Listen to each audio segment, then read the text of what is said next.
మా ఛానల్కి స్వాగతం. చూస్తున్న వీక్షకులకు ప్రేక్షకులకు ప్రియ కాళభైరవ భగవద్బంధులకి స్వాగతం పలుకుతూ మమ్మల్ని ఎంతగానో ఆదరిస్తూ ఉండబడినటువంటి ప్రియ సోదర సోదరీమణులకు, సనాతన ధర్మ సంరక్షకులకు, జ్యోతిష్య అభిమానులకు అందరికీ కూడా ముందస్తుగా కాళభైరవ జయంతి శుభాకాంక్షలు.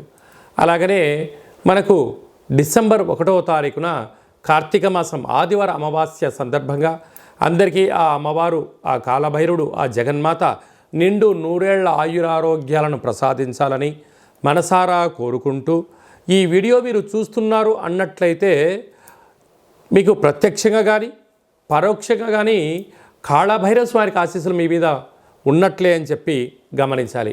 ఈ వీడియోను చివరిదాకా చూసి మనసారా కాళభైరవ స్వామికి దండం పెట్టుకున్నట్లయితే మీరు అనుకుంటున్నటువంటి అన్ని పనులలో విజయం మీ సొంతం, అష్టకష్టాలన్నీ తొలగిపోయి అష్టైశ్వర్య ప్రాప్తి కలుగుతుందని చెప్పి కూడా ఆశీర్వచనం. 1/12/2024 నుండి 15/12/2024 వరకు పుట్టినటువంటి వారందరికీ కూడా ముందస్తుగా జన్మదిన శుభాకాంక్షలు. గతంలో వివాహం చేసుకున్న వారికి వివాహ వార్షికోత్సవ శుభాకాంక్షలు. ద్వాదశ రాశుల్లో గ్రహ గమనాలు ఒకసారి వీక్షింపచేద్దాం. వృషభ రాశిలో దేవగురు బృహస్పతి శత్రుస్థానంలో సంచారం చేయడము, కర్కాటక రాశిలో కుజ భగవానుడు నీచభంగ రాజయోగ సంచార స్థితి, కన్యరాశిలో కేతు సంచార స్థితి, వృశ్చిక రాశిలో రవి బుధ సంచార స్థితి, బుధాదిత్య రాజయోగము, ధనుసు రాశిలో శుక్ర భగవానుడు, కుంభరాశిలో శని భగవానుడు స్వక్షేత్ర వక్రగమన సంచార స్థితి, మీనరాశిలో రాహు సంచార స్థితితో ద్వాదశ రాశుల్లో గ్రహ గమనాలు ఈ విధంగా ఉన్నాయి.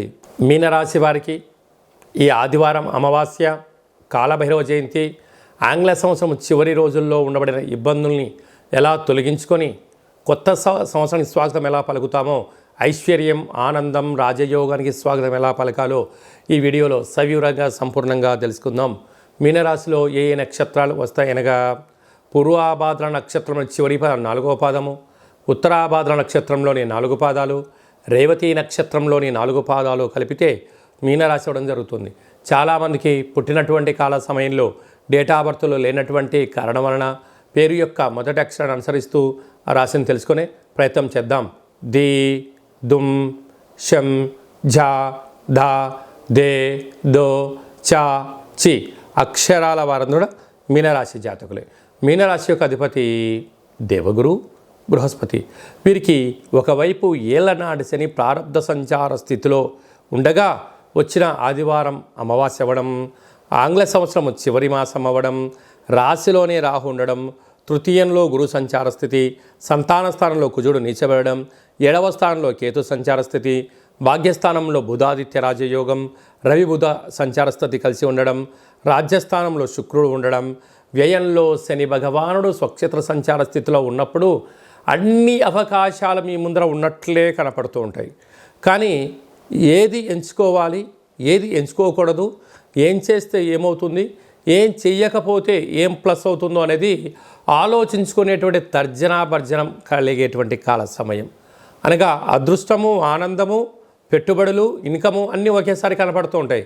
కానీ మనము తాత్కాలికమైనటువంటి వాటి గురించి ఆలోచించేదానికన్నా దీర్ఘకాలికమైనటువంటి ఫలాలు, దీర్ఘకాలికమైనటువంటి ఆనందాన్ని, శాశ్వతమైన స్థిరత్వాన్ని కలిగించే వాటిపైలో మీనరాశి వారు దృష్టిని పెట్టగలిగితే మంచి కాలము మీకు ముందు ఉంటుంది. ఎందుకనగా కొంతకాలం తర్వాత రాశిలోకే శని భగవానుడు రాబోతున్నాడు కనుక భగవంతుడు వచ్చేటువంటి కాల సమయంలో ఐశ్వర్యాన్ని, ఆనందాన్ని కుప్పలు తెప్పలుగా తీసుకొచ్చి ఇవ్వబోతున్నాడు. కనుక తాత్కాలికమైన వాటికన్నా శాశ్వతమైన వాటికి స్థిరత్వం వేయండి.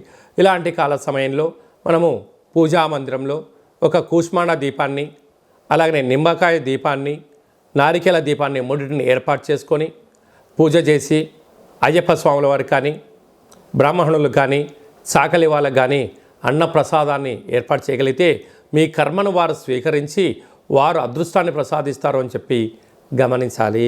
ముఖ్యమైనటువంటి పండుగల గురించి క్లుప్తంగా సవివరంగా సంపూర్ణంగా తెలుసుకుందాం. 1వ తారీఖు ఆదివారం అమావాస్య, కార్తీక మాసం అమావాస్య అవ్వడం వలన వీలైనంత వరకు మనమందరము కూడా గృహంలో ఇంటిని శుద్ధి పెట్టుకొని ఇంటికి మామిడాకులు కొబ్బరాకులు ఏర్పాటు చేసుకొని కూష్మాండ దీపాన్ని ఏర్పాటు చేసుకొని వెన్నతో దీపం పెట్టడం వలన సకల దుష్టగ్రహాలు తొలగిపోతాయని చెప్పి గమనించాలి. అలాగే కాళభైరవ స్వామికి స్మరణ, కాళభైరవ స్వామికి కూష్మాండ దీపము, కాళభైరవ స్వామి సౌభాగ్య ముడుపు ఏర్పాటు చేసుకోవడం వలన సకల రాబోయే కాలమంతను కూడా మనకు సువర్ణ యుగం అని చెప్పి గమనించాలి. ఆదివారం అమావాస్య రావడం సందర్భంగా తెల్ల జిల్లేడు యొక్క వృక్షాన్ని పై కొమ్మలు తీసేసి వేరును తీసుకొని వచ్చి సింధూరం తీసి పూజ చేసుకొని ఇంట్లో పెట్టుకున్నట్లయితే మనకు రాబోయేటువంటి 7 తరాల వారికి అద్భుత రాజయోగం మన సొంతం అవుతుందని చెప్పి గమనించాలి.